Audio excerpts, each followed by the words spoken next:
여러분 한 주간 평안하셨죠? 오늘 시편 산책, 오늘은 시편 119편 13번째 말씀입니다. 97절부터 104절까지 말씀 봉독합니다. 내가 주의 법을 어찌 그리 사랑하는지요. 내가 그것을 종일 묵상하나이다. 주의 계명이 항상 나와 함께 하심으로 그것이 나로 원수보다 지혜롭게 하나이다. 내가 주의 증거를 묵상함으로 나의 명철이 나의 모든 스승보다 승하며 주의 법도를 지킴으로 나의 명철함이 노인보다 승하나이다. 내가 주의 말씀을 지키려고 발을 금하여 모든 악한 길로 가지 아니하였사오며 주께서 나를 가르쳤으므로 내가 주의 규례에서 떠나지 아니하였나이다. 주의 말씀의 맛이 내게 어찌 그리 단지요. 내 입에 꿀보다 더하나이다. 주의 법도로 인하여 내가 명철케 되었으므로 모든 거짓 행위를 미워하나이다. 아멘. 자, 오늘은 지혜를 주시는 말씀이라고 하는 제목으로 말씀을 나누려고 합니다. 오늘 시편 119편 13번째 파트는 히브리 알파벳 멤으로 시작합니다. 8절로 구성되어 있습니다.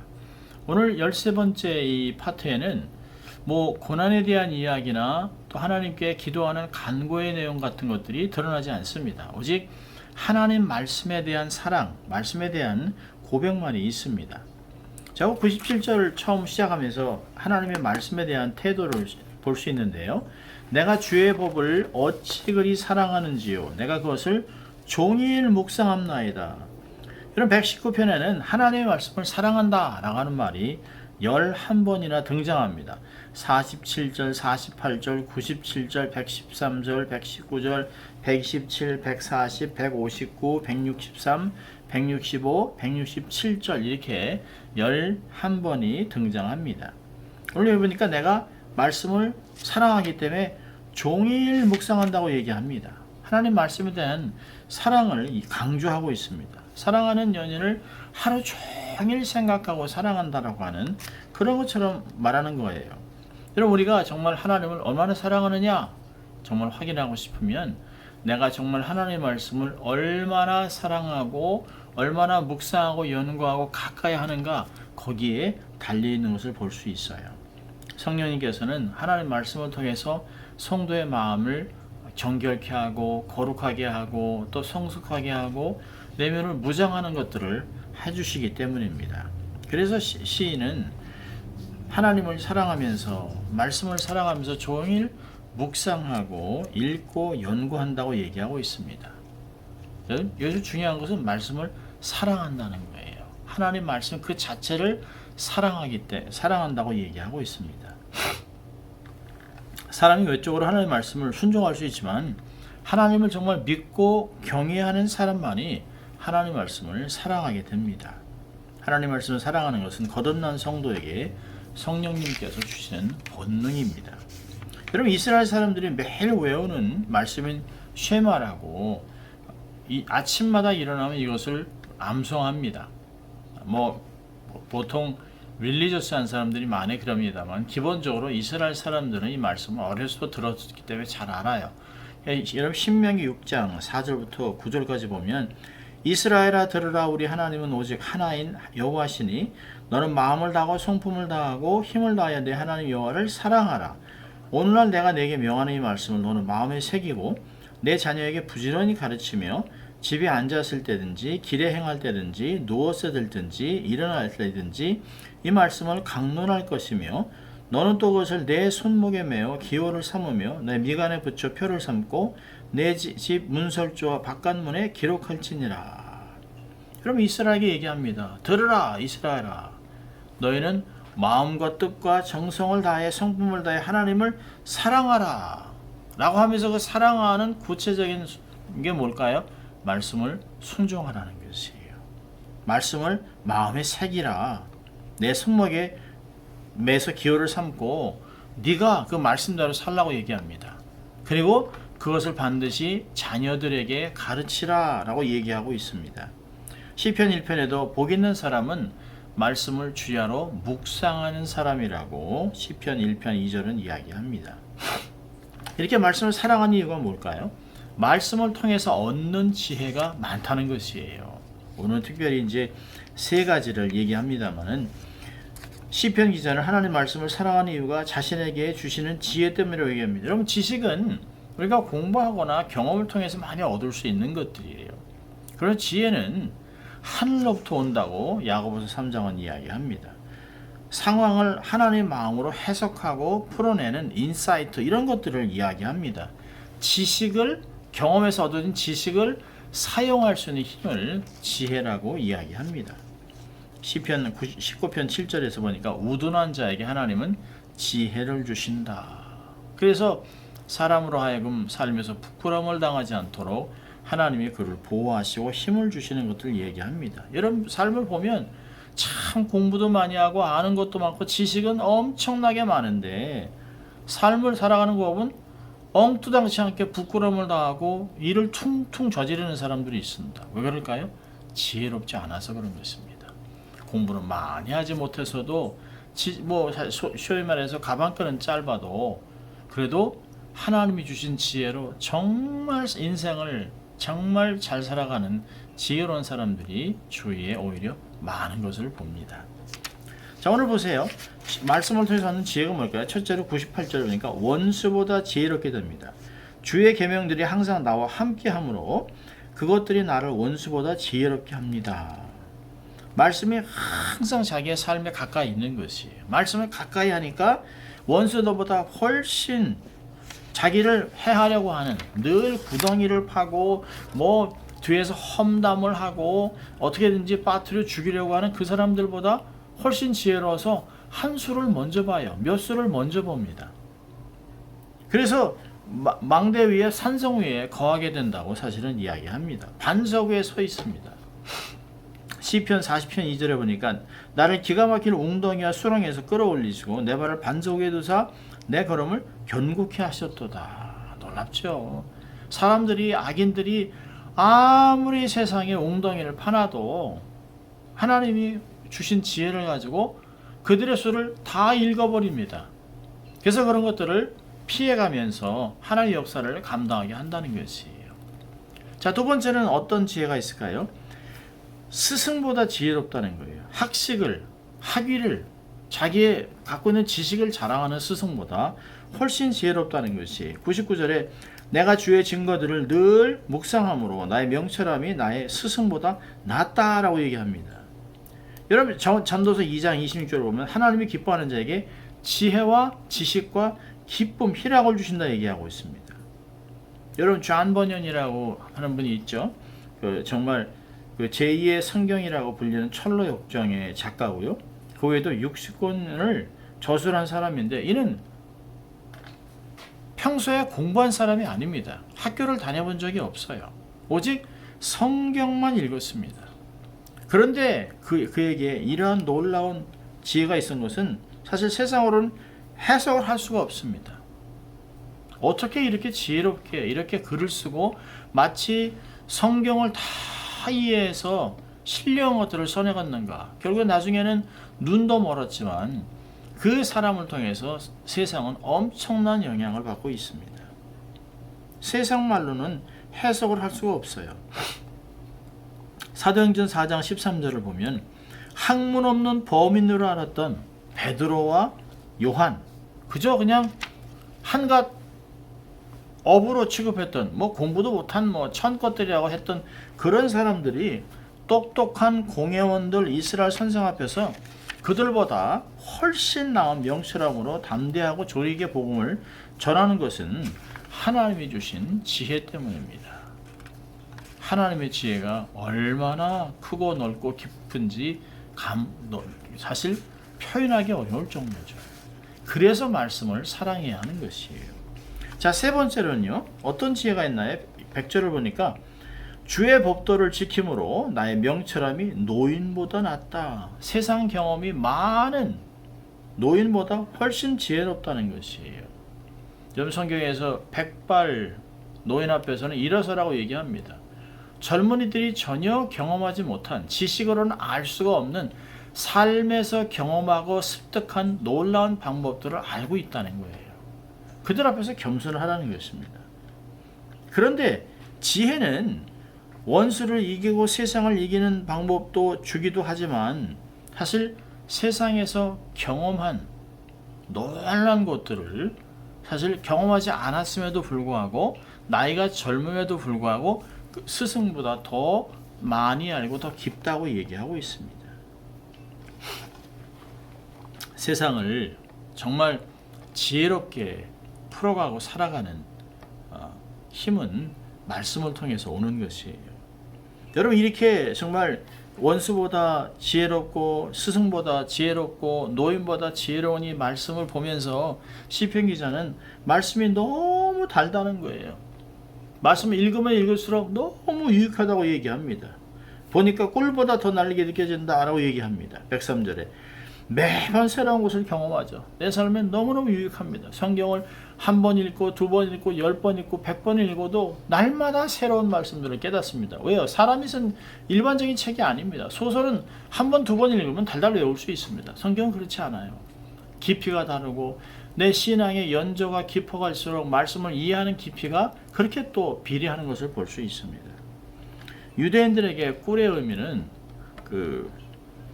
새로운 힘을 주는 것이에요. 여러분, 세례요한이 석청과 메뚜기를 먹었다고 하잖아요. 요나단이 꿀을 한번 찍어 먹고 눈이 밝아졌다라고 얘기합니다. 유대인들에게 꿀은 새로운 힘을 주는 것이에요. 또 유대인들에게 꿀은 아주 스윗한 것을 얘기합니다. 행복을 얘기합니다. 유대인들은 새해 첫날 사과를 꿀에 찍어 먹습니다. 행복한 한 해가 되기를 바라서 그런 것입니다. 이렇게 말씀이 힘을 주고 꿀보다 더 달다, 꿀송이보다 더 달다라고 고백하고 있습니다. 여러분, 이렇게 말씀이 우리 삶에 지혜를 주고 이렇게 하는 실제적인 이유가 참 유익이 많지만, 오늘 시편 기자는 그것이 우리의 거룩과 깊은 관계가 있다라고 얘기하고 있습니다. 우리가 지혜를 받으면 그 지혜는 우리로 하여금 하나님 앞에 거룩한 삶을 계속해서 세워간다라고 얘기합니다. 거룩을 이끌어가는 것이에요. 자, 101절 보세요. 악한 길로 가지 않겠다. 내가 주의 말씀을 지키려고 발을 금하여 모든 악한 길로 가지 아니하였다라고 얘기합니다. 말씀을 더욱 사랑하고 묵상하고 복 있는 자의 삶을 살아가는 것이에요. 시편에서 본 것 같이 악인의 꾀, 죄인의 길, 오만한 자의 자리를 멀리합니다. 자기 내면의 사실 욕망, 사람들이 갖고 있는 그 욕망, 그것을 절제하고 통제하고 다스리는 것이에요. 여러분, 사람이 마음으로 원하는 거 다 말하고 또 뭐 할 말 다 하고 감정대로 다 표현하고 느끼는 대로 행한다면 그건 욕망대로 하는 것이에요. 그건 거룩한 삶이 아닙니다. 그러면 멸망이에요. 말씀을 사랑하고 순종하면 내면을 관리하고 삶을 절제하게 되어 있습니다. 성령의 열매 중에서도 마지막에 절제 아닙니까? 절제. 너무너무 중요한 것이에요. 자기 자신을 셀프 디스플레인하는 것 아주 중요한 것입니다. 그 지혜가 우리로 하여금 그렇게 해준다는 것이에요. 자, 두 번째로는요, 102절에 하나님의 복을 떠나지 않습니다. 주께서 나를 가르쳤으므로 내가 주의 규례에서 떠나지 아니하였나이다. 하나님 말씀이 나를 지혜롭게 했기 때문에 악에서 돌이켜 거룩한 길로 가게 됐다는 것이에요. 하나님의 삶 속에서 친히 가르치는 것이 너무 놀라워서 너무 행복하고 너무 감동이라 떠나지 않는 것이에요. 너무 좋기 때문에. 가치 기준이 바뀌는 것이에요. 옛날엔 세상 재미 이런 것들을 추구했다가 이제는 신앙생활, 절제, 예배, 헌신, 봉사, 선교, 잃어버린 영혼을 구원한 영혼 구령, 이런 것들이 재밌는 것이에요. 세상 사람들하고 모여서 막 세상 방식으로 놀던 것보다 이제는 순모임, 순장 모임, 뭐 구역 예배 이런 데서 모여서 믿음의 사람들과 교제하며 간증을 나누고 은혜를 나누는 것이 훨씬 삶에서 유익한 것을 깨닫는 것입니다. 몸은 조금 피곤해도 심령을 견고케 하고 은혜 받는 것에 치중하게 되는 것이에요. 자, 세 번째로는 104절에 거짓 행위를 미워한다.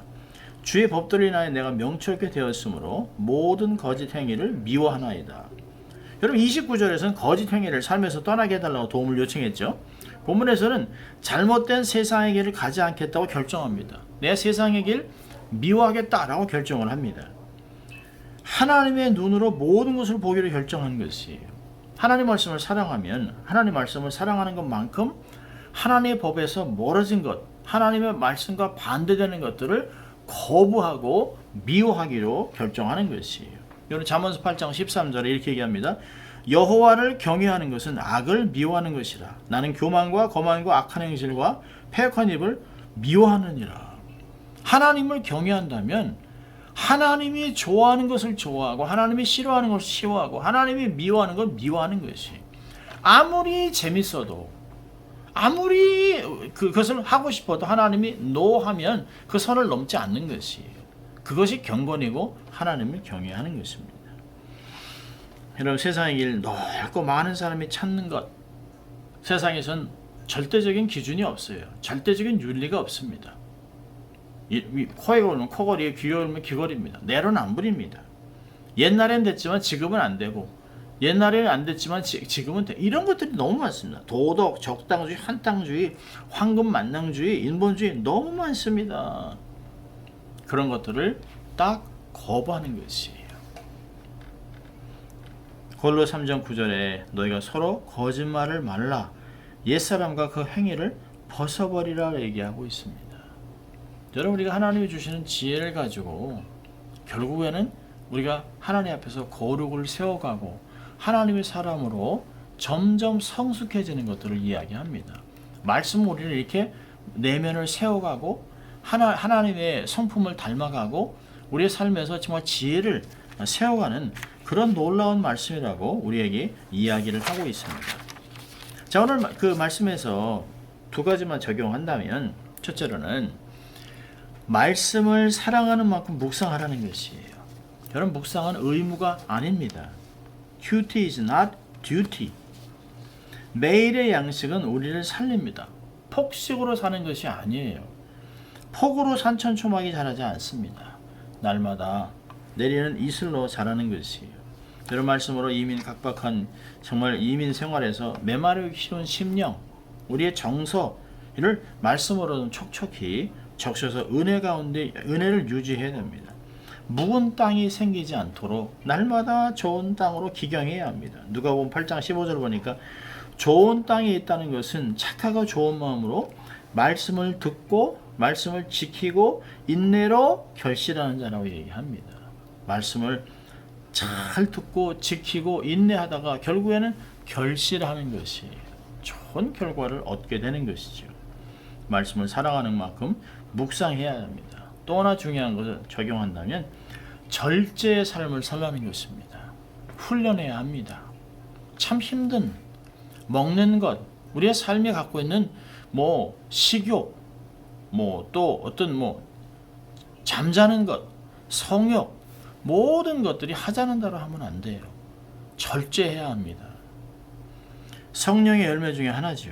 주님 안에서 거리낌 없이 거침없는 사역을 하기 위해서는 삶에 불필요한 것들을 절제해야 합니다. 히브리서 12장에서도 삶을 얽어매는 모든 것들을 벗어버려라. 모든 것을 갖고 있다고 좋은 것이 아닙니다. 모든 것을 소유했다고 다 좋은 것이 아닙니다. 절제해야 합니다. 여러분 성경이 얘기하잖아요. 무엇인지 가하지만 다 유익한 것은 아니다. 하나님의 영광을 드러내고 덕을 세우고 경건에 유익하고 타인을 세운 일이 아니면 멈추라는 것이에요. 작은 돈에 집착하지 말라는 것이에요. 세상에서 주는 명예, 지위 이런 거에 한눈을 팔지 말라는 것이에요. 그런 것을 위해서 막 집착하면서 얻으려고 그냥 물불을 가리지 않고 그러지 말고 내 스스로 지키면서 내공을 다 쌓아가면서 하나님이 나를 올려주는 만큼, 하나님이 나를 데리고 가는 만큼, 하나님이 내게 어떤 프리비지를 주는 만큼 그것을 가지고 하나님을 영광스럽게 하고 세상을 복되게 하고 다른 사람을 세워가면서 삶을 살아가는 지혜로운 인생들 되시기를 주의 이름으로 축원합니다. 기도하겠습니다. 하나님 아버지 감사합니다. 오늘도 이렇게 말씀을 통하여 저희를 지혜롭게 하시고 그 지혜로운 말씀을 가지고 우리의 삶에 거룩을 세워가도록 권면하신 말씀 감사합니다. 늘 하나님을 경외함으로 거룩을 세워가고 하나님의 영광을 위해서 세상을 복되게 하는 저희들 될 수 있도록 주님 축복하여 주시옵소서. 감사하고 예수님 이름으로 기도합니다. 아멘. 한 주간 승리하시기를 바랍니다.